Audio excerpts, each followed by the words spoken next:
ఒకే ఇంట్లో నలుగురు చచ్చిపోయారట. ఒకే ఇంట్లో నలుగురు చనిపోయారు. మళ్ళీ ఆ బాడీలు మొత్తం కుళ్ళిన స్థితిలో ఉన్నాయట. మరి ఎవరు చూడలేదా? ఏమన్నా చంపి ఆడదెచ్చేసిరా? ఏం జరిగింది? హత్యనా ఆత్మహత్యనా? ఎవరికి అర్థం కావట్లేదు. మృతుల్లో ఇంటి యజమాని ఉన్నాడు, ఆయన భార్య ఉన్నది, ఆయన కుమార్తె ఉన్నది. 4వ మృతదేహం కొడుకుదని అనుమానం ఉందట. నల్గొండలోని తెలంగాణ కాలనీలో జరిగిందట ఈ ఘటన. నల్గొండ జిల్లా కేంద్రంలో ఒక ఇంట్లో నలుగురు అనుమానాస్పద రీతిలో చనిపోయిన ఘటన కలకలం రేపింది. పట్టణ శివారు ప్రాంతమైన సాగర్ రోడ్లో ఉన్న తెలంగాణ కాలనీలో ఒక ఇంట్లోంచి దుర్వాసన వస్తుండడంతో స్థానికులు సోమవారం రాత్రి పోలీసులకు సమాచారం ఇచ్చిరట. వారొచ్చి ఇంటి గేటు తాళాన్ని పగలగొట్టి లోపలికి వెళ్ళి చూస్తే 4 మృతదేహాలు ఉబ్బి పూర్తిగా కుళ్ళిపోయి పురుగులు పట్టిన స్థితిలో కనిపించినాయట. మరి ఇంటి పక్క వాళ్ళన్నా వాళ్ళలో వీళ్ళు మరి ఏడమైనా తాళం వేసిరు, ఉన్నారా పోయిర్రా, ఇవాళ రేపు ఏమున్నది అట్లా లేదు కదా పరిస్థితి. ఎవరి ఇంట్లో వాడైనా. అన్ని మృతదేహాలపై లోతైన గాయాలున్నాయట, రక్తపు మరకలున్నాయట.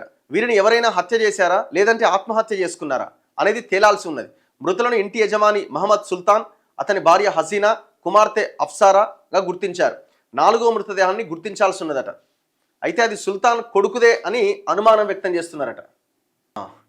ఇంటి వరండాలో సుల్తాన్, హసీనా పక్కపక్కనే పడి ఉన్నారట.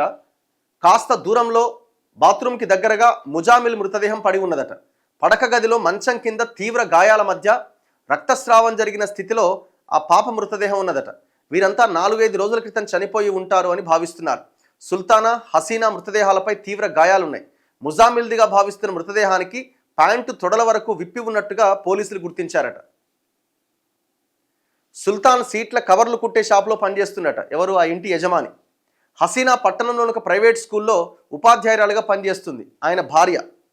ముజామిల్ ప్రకాశం బజార్లో ఒక ఎలక్ట్రికల్ దుకాణంలో ఏసీ టెక్నీషియన్గా పనిచేస్తున్నాడు. ఎవరు? ఆయన కొడుకు. 20 ఏళ్ళు ఉండేట. హసీనా అంటే ఆ పాప, హసీనా ఆ భార్య పనిచేసే స్కూల్లోనే అఫ్సారా 8వ తరగతి చదువుతోంది. ఎవరు? ఆ పాప. అయితే ముజామిల్ ఇటీవల తరచుగా కత్తిని చేతపట్టుకొని తిరిగేవాడని స్థానికులు చెప్తున్నారట. కత్తితో ఎందుకు తిరుగుతున్నావు అని అతన్ని స్థానికులు పనిచేసే చోట తోటి వర్కర్లు అడిగితే చేపల వేటకు వెళ్లేందుకు అవసరమైన ఎర్రలు కోసేందుకు కత్తిని తీసుకెళ్తున్నానని చెప్పేవాడట.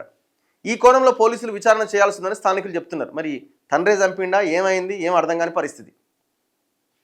మహమ్మద్ సుల్తానాకు హసీనా 2వ భార్య కాగా హసీనాకు కూడా సుల్తాన్ 2వ భర్త అని స్థానికులు, బంధువులు పోలీసుల విచారణలో తేలిందట.